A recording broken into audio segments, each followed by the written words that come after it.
Hola chicos, bienvenidos. Este día voy a impartirles la clase de fisiología de los sentidos del gusto y del olfato.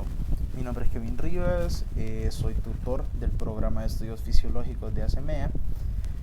Aquí les dejo mi correo por cualquier consulta que tengan al respecto del tema. Esto está basado en los objetivos de la clase del doctor César Lombardo. Y pues solamente para empezar, el objetivo de este día pues es poder abarcar la fisiología de estos dos sentidos especiales de una manera muy comprensiva, ya que suele ser un poquito complejo de digerir estos temas leyéndose capítulos completos, en este caso de Guyton. Entonces espero poder ser de su ayuda y también que la clase sea de su agrado. Para empezar, vamos a iniciar con el sentido del gusto, pero dando un poquito más de contexto. El sentido del gusto y el olfato tienen una relación muy importante. ¿Y cuál es esta? Si nosotros nos vamos por así decirlo, al espectro más grande, todos los sentidos son un poco diferentes entre sí. Si bien son parte del sistema nervioso y se abordan en la neurofisiología, todos tienen un componente ciertamente distintivo. Por ejemplo, el sentido del tacto son receptores, terminaciones nerviosas situadas en la superficie corporal. ¿Ya? Luego tenemos el sentido de la vista, está basado en fotorreceptores ubicados en la retina de nuestro ojo. Luego tenemos el sentido de la audición, también, que pues está encargado del oído interno y todo el aparato coclear y vestibular. Entonces todos difieren un poco entre sí, solo tienen en común que integran señales hacia la corteza cerebral, pero en el caso del sentido del gusto y del olfato tenemos una cualidad muy común, muy importante, y es que ambos se les puede conocer como los sentidos químicos. ¿Por qué? Porque ambos van a recibir estímulos de naturaleza química del medio. Como saben, las sustancias que causan olores y sabores son sustancias químicas que van a interaccionar con ciertas estructuras que ya vamos a ver a continuación para poder generar una respuesta y una integración en lo que es la corteza cerebral. Entonces, iniciando con el sentido del gusto. El sentido del gusto se encuentra ubicado en nuestra lengua en estructuras llamadas papilas gustativas. Ya las vamos a ver más adelante cómo se encuentran distribuidas, pero pues se encuentran localizados aquí. En estas papilas gustativas nosotros vamos a poseer receptores para diferentes compuestos, diferentes moléculas que son las que van a desatar esas respuestas. Según estudios psicofisiológicos y neurofisiológicos, nosotros vamos a tener pues 13 diferentes receptores. ¿Cómo van a estar distribuidos? 2 receptores para los iones sodio, 2 receptores para los iones de potasio, un receptor para el ion cloruro, un receptor para la adenosina, un receptor para la inosina, 2 receptores de sabor dulce. Se dice de sabor dulce porque son miles de partículas o diferentes moléculas las que pueden generar una respuesta de sabor dulce. 2 receptores de sabor amargo. Igualmente el sabor dulce son diferentes moléculas heterogéneas entre sí que pueden generar una respuesta de sabor amargo. Un receptor de glutamato y un receptor de hidrogeniones o iones hidrógenos. Entonces, para esto todos estos receptores son muy importantes porque cada una de estas diferentes sustancias son las que van a generar diferentes respuestas en forma de los sabores que son los que nosotros conocemos. Estos sabores se llaman sensaciones primarias del gusto y son el sabor agrio o ácido, sabor salado, sabor dulce, sabor amargo y sabor umami. Ya más adelante vamos a ver qué significa esto de sabor umami. Iniciando con el sabor agrio, pues el sabor ácido, como saben, lo asociamos bastante con el limón, y la acidez nosotros en fisiología, en química, la asociamos pues con los iones hidrógeno. Esta no va a ser la excepción. Está producido por moléculas ácidas, es decir, a mayor concentración de iones hidrógeno, quiere decir que va a ser más ácido el alimento y por ende más agria o más ácida la sensación que nosotros vamos a percibir. En el caso del sabor salado, está provocado por sales ionizadas. Normalmente cloruro de sodio va a ser la sal principal, que vendría a ser la sal común que nosotros conocemos. Entonces ahí podemos ver, más que todo la concentración de iones sodio es la importante. Si para el sabor agrio eran los iones hidrógeno, para el sabor salado van a ser los iones sodio. Y si regresamos a esta diapositiva, nos vamos a ver que pues los receptores de sodio y los receptores de hidrogeniones eran dos muy importantes. Ahora bien, vamos con el sabor dulce, y aquí está muy interesante lo que les decía. Tanto el sabor dulce como el sabor amargo van a ser percibidos, o se va a generar esta respuesta de este sabor por el estímulo de un grupo heterogéneo de sustancias. En este caso, algunas de las sustancias que pueden producir sabor dulce tenemos azúcares, obviamente, glicoles, alcoholes, aldehídos, cetonas, aminoácidos, amidas, ésteres, proteínas pequeñas, ácido sulfónico, sales inorgánicas de plomo y berilio.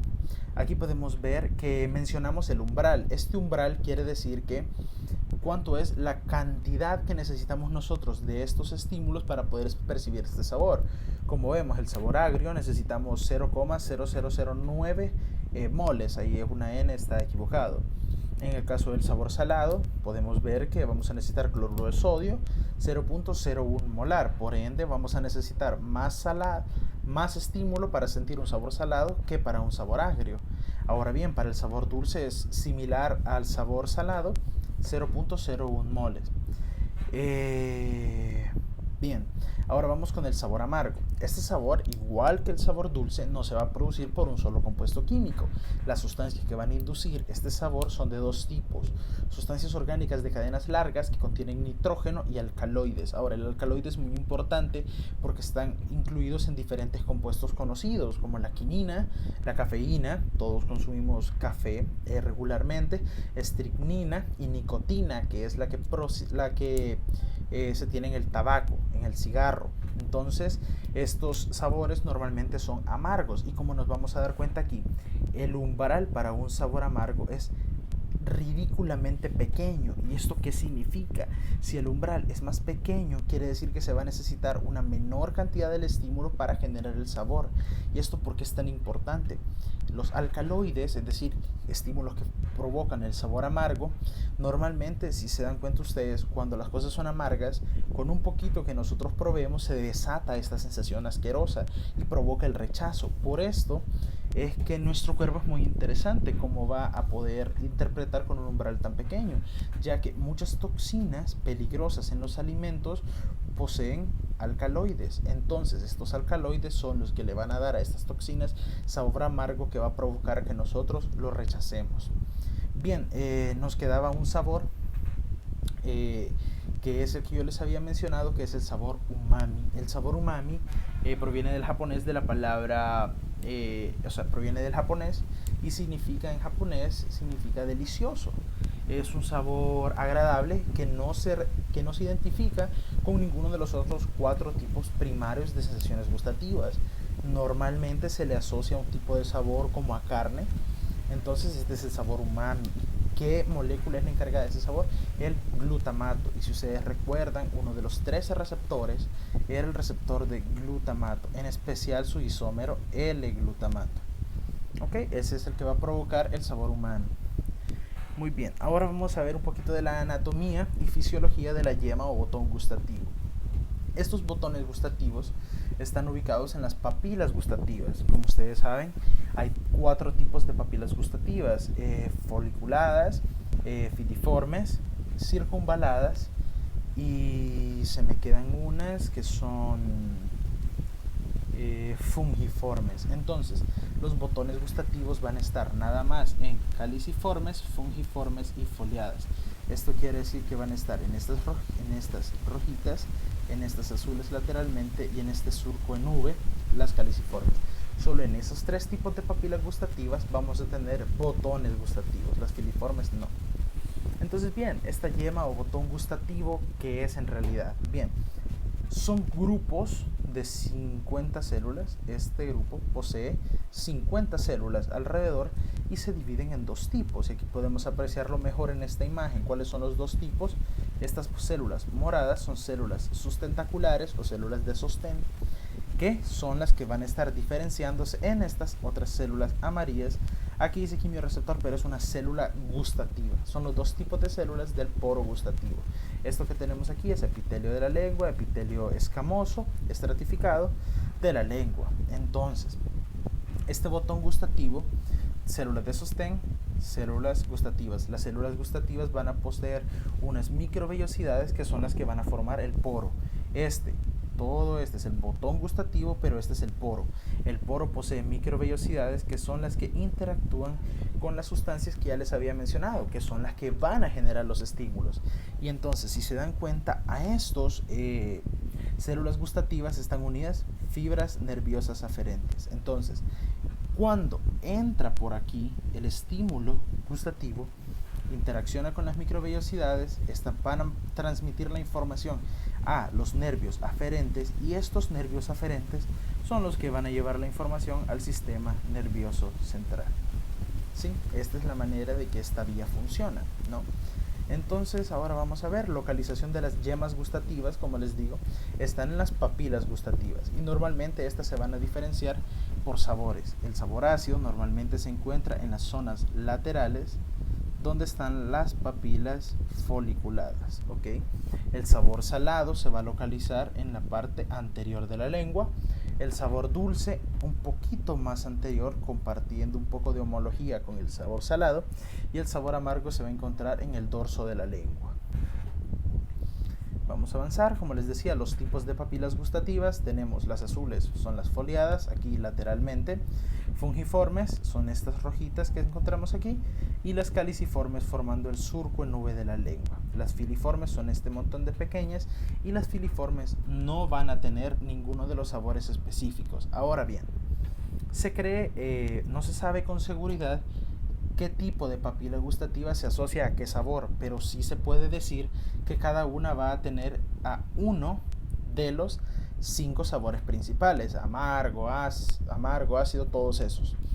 Pero cuando están en una concentración baja, eso sí, cuando el sabor aumenta su concentración, todas las papilas gustativas van a ser capaces de reconocer ese sabor, y por eso es que va a disminuir, que va a aumentar el umbral. Por eso nosotros nos acostumbramos a los sabores, porque a medida de mayor estímulo, mayor sabor, todas las papilas se van a activar y todas van a empezar a reconocer dicho estímulo. Por ende, ya no se va, por eso es que nos vamos a acostumbrar al sabor.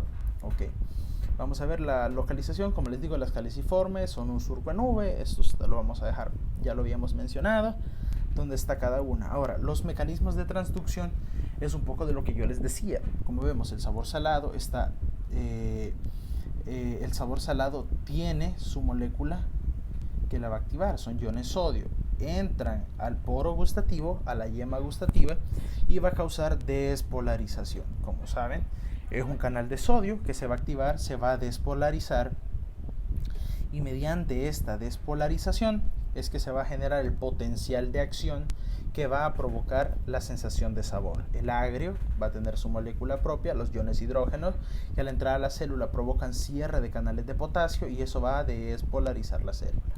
Igualmente, así es como se produce. Ahora, el sabor dulce, muchos tipos de partículas heterogéneas que ya vimos previamente, van a entrar, van a producir mediante un mecanismo de proteína G, van a producir AMP cíclico. Este va a cerrar los canales de potasio y se va a despolarizar la célula.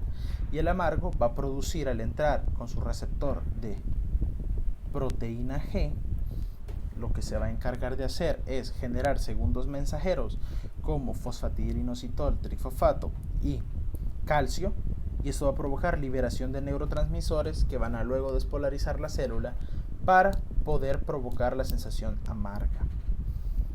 Avanzando, vamos, mecanismos de estimulación de las yemas gustativas. Lo que les decía, que es un fenómeno eléctrico, al igual que todo nuestro sistema nervioso. A partir de despolarizaciones se va a generar el potencial de acción, que en este contexto se nombra potencial del receptor del gusto. Vamos a ver.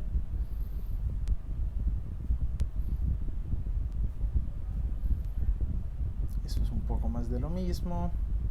Muy bien, ahora, ¿cómo se da la transmisión de las señales gustativas? Al sistema nervioso central. Dependiendo en qué parte de la lengua se encuentran las papilas gustativas que se van a activar, o sea, la papila gustativa tiene el poro. Dependiendo en qué parte de la lengua se encuentran estos poros, así va a ser el nervio o la estructura nerviosa encargada de llevar la información al sistema nervioso central. Entonces, en este caso, ¿cómo sería? Muy bien. La parte anterior de la lengua, que es esta, ¿sí?, va a llevar los impulsos a través del nervio lingual. Y el nervio lingual va a llevar la información al nervio facial a través de la cuerda del tímpano. Esto va a integrar la información en el ganglio geniculado y luego el ganglio geniculado lo va a llevar al núcleo del tracto solitario. Muy bien. Ahora, cuando la información proviene de la parte dorsal de la lengua, la información la va a llevar el nervio glosofaríngeo hacia el ganglio petroso y el ganglio petroso hacia el núcleo del tracto solitario también.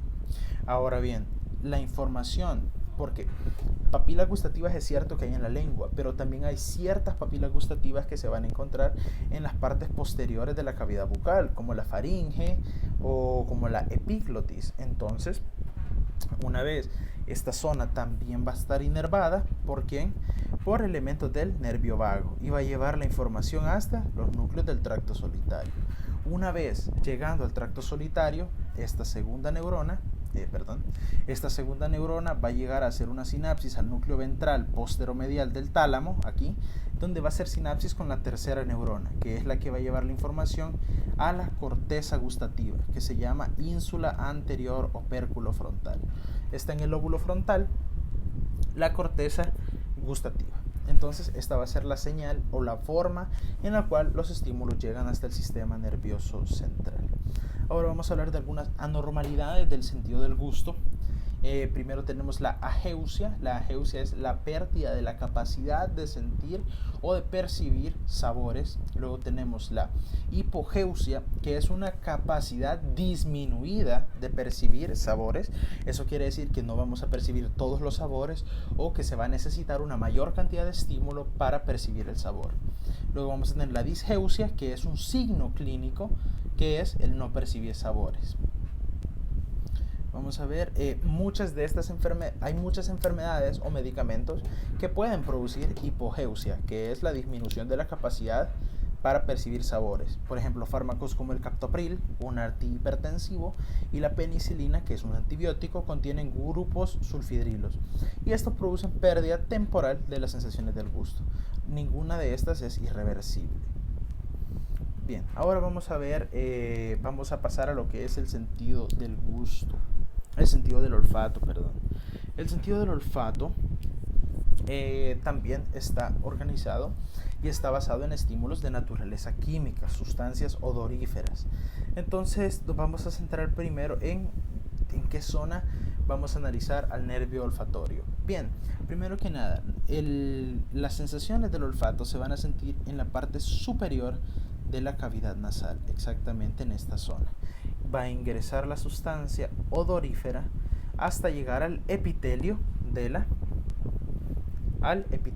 cavidad nasal. Entonces, una vez llegando al epitelio de la cavidad nasal, ¿cómo está conformado este epitelio? El epitelio va a estar conformado por este tipo de células. Neuronas bipolares, que van a ser las células importantes llamadas receptores olfatorios. Células de sostén que van a nutrir a las células olfatorias. ¿Ok? Y vamos a tener membranas de Bowman, o glándulas de Bowman, que son las que producen moco. Bien, entonces, estos receptores olfatorios van a tener cilios, aquí los podemos ver. Entonces, estos cilios son los que van a entrar en contacto con las sustancias odoríficas, es decir, las sustancias que contienen los olores. Muy bien, entonces, ¿cuál va a ser el mecanismo que va a utilizar el sistema olfatorio? Bien, va a ser un mecanismo acoplado a proteína G, aquí la podemos ver. Esto va a suceder en los cilios. En los cilios, la molécula odorante se une al receptor acoplado a proteína G. Este se va a encargar de disociar la partícula alfa de la proteína G y va a activar la adenilato ciclasa. Esta enzima va a convertir ATP a AMP cíclico y el AMP cíclico se va a encargar de abrir un canal de sodio. Este canal de sodio va a permitir la entrada masiva de sodio al receptor olfatorio, lo va a despolarizar generando un potencial de acción. Y este potencial de acción es el que se va a encargar de conducir la información al sistema nervioso central. Ahora bien, ¿Qué estructuras anatómicas son las que van a encargarse de llevar esta información al sistema nervioso central? Muy bien. Primero, aquí podemos ver, una vez ha entrado la sustancia, sucede todo lo de la proteína G, se va a generar el potencial de acción, que va a salir del epitelio de la mucosa olfatoria a través de todas estas ramitas. Todos los receptores van a dar estas prolongaciones y van a salir por la lámina cribosa del hueso etmoides, que se encuentra en el techo de la cavidad nasal. Entonces, esta lámina cribosa, a partir de estos orificios van a salir diferentes axones de esta neurona bipolar, que es el receptor olfatorio, y estos axones van a formar lo que llamamos nervio olfatorio. Este es el nervio olfatorio, que va a hacer sinapsis en una estructura ya de la corteza cerebral llamada bulbo olfatorio, que es esta que tenemos aquí. El bulbo olfatorio posee ciertas neuronas, células mitrales, son el nombre que reciben, que son estas, y van a hacer sinapsis. El nervio olfatorio va a hacer sinapsis con estas células, y estas células van a salir de esta parte de la corteza formando esta estructura llamada tracto olfatorio. El tracto olfatorio va a llevar la información hacia lo que es la corteza olfatoria. Esta es la única vía neural que no hace un relevo en el hipotálamo, no hace relevo, lleva la información directamente a las áreas olfatorias. Bien, ahora vamos a ver un poquito las vías olfatorias, porque no son tan sencillas. Bien, aquí tenemos ya el bulbo. Aquí estaba dándose, como se dan cuenta, en la cavidad nasal. Aquí se dio, este es el bulbo olfatorio, este es el bulbo olfatorio y este es el tracto olfatorio. El tracto olfatorio va a llevar información a dos lugares de la corteza. El área olfatoria medial, que es esta parte de la corteza, y el área olfatoria lateral. Cada una de estas áreas va a tener una diferencia, y es que son diferentes sistemas olfatorios. El área olfatoria medial va a conformar lo que nosotros llamamos sistema olfatorio primitivo. Este sistema olfatorio constituye un grupo de núcleos situados en las porciones basales intermedias del encéfalo, y va a tener una parte muy importante, que están muy relacionados al sistema límbico, una parte de nuestro cuerpo relacionada con el comportamiento. Esta área es muy importante y tiene es un sistema primitivo, es un sistema anterior que no posee todas las funciones superiores de lo que es la sensación del olfato, ¿sí? Si nosotros elimináramos esta área, solamente va a eliminar las funciones más primitivas del olfato, como por ejemplo cuando nosotros olfateamos algo que nos gusta, salivamos en exceso y nosotros aumenta nuestro apetito por el olor de la comida. Esto es un comportamiento primitivo y no está relacionado con las funciones superiores del olfato, que ya las vamos a tratar. Ahora bien, ¿qué pasa con el área olfatoria lateral? Esta área es un poco diferente, posee dos sistemas, lo que son la vía moderna del olfato y el sistema olfatorio antiguo, no primitivo, pero sí antiguo. Esto es muy importante porque se dirige hacia todas las porciones del sistema límbico, en especial hasta las menos primitivas, como el hipocampo. Aquí podemos ver el hipocampo está aquí, y aquí está mandando sus tributarios hacia el hipocampo, ¿sí? Entonces, en el hipocampo, por ejemplo, se encuentra una de las funciones más importantes relacionadas con el olfato, que va a ser aprender a disfrutar ciertos alimentos o a aborrecerlos en función de su olor. Entonces, es una función más superior que las que teníamos en el lado primitivo, que solo era, por ejemplo, salivar y reacciones un poco más, por así decirlo, más salvajes con respecto al olfato. Ahora bien, vamos a tener una última vía, que va a ser la vía moderna, y esta vía moderna del área olfatoria lateral está relacionada con estructuras como el tálamo, el hipotálamo, que lo vamos a ver aquí. Son funciones superiores, como por ejemplo el análisis consciente de los olores, poder analizar, jugar con los olores, crear fragancias. Eso quiere decir, es una tarea un poco más moderna y mucho más desarrollada. Por estas conexiones con el sistema límbico, aquí se los voy a anotar, sistema límbico,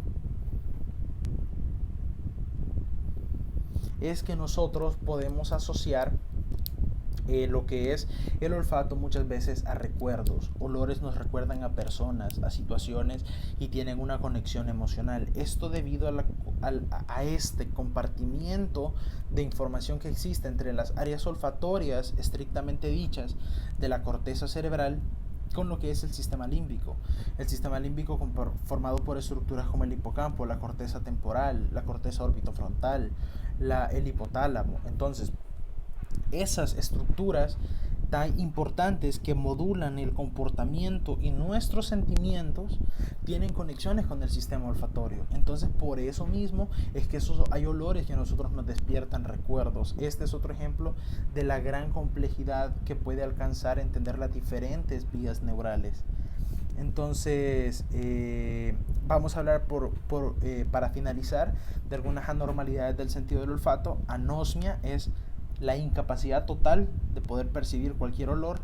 La hiposmia es una reducción de la capacidad de reconocer olores. Es como la hipogeusia, por ejemplo, vamos a necesitar más estímulo para poder percibir ese olor. Y luego tenemos la disosmia, que es un signo clínico de la incapacidad de reconocer olores. Esto puede suceder, por ejemplo, pueden existir tumores en esta zona del bulbo, pueden existir masas o tumores que lo comprimen y eso va a disminuir la capacidad de poder percibir los olores.